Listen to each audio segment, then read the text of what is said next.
Hello everyone, চলে এলাম আবারও একটা মিনি ব্লগ নিয়ে। তো রথের দিন সকালবেলায় উঠে আমার যা কাজ প্রতিবার, আকাশের দিকে তাকিয়ে দেখা যে কটা ঘুরে উঠছে সেটাই করছিলাম। তারপরে টিফিনে খেয়ে নিলাম এগরোল, আর তারপরে বেরিয়ে গেছিলাম আমি আমাদের শান্তিপুরে বড় গোসাই বাড়িতে রথ টান দেখার উদ্দেশ্যে।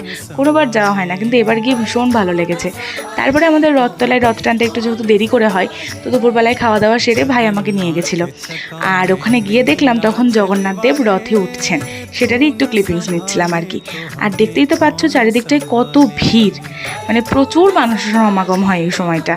আর প্রতিবারের মতো এইবারও আমার সাথে ওখানে গিয়ে সেটা দেখা, মানে আমরা প্ল্যান করেই গেছিলাম আর কি।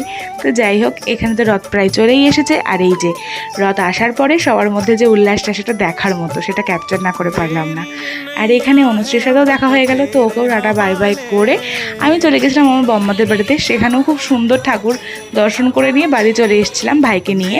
আর আমাদের বাড়ির সামনে দিয়ে ছোটো মতন একটা রথ যায়, সেটাই দেখছিলাম। আর এখানে তো আমার বাবা ভাই সকলে মিলে ঘুরে ওড়াতে ব্যস্ত হয়ে গেছিলো। আর এইসবই চললো আমাদের সারা সকালটা। রাত্রিবেলায় কী কী করলাম সেটা আসছি সেকেন্ড পার্ট নিয়ে।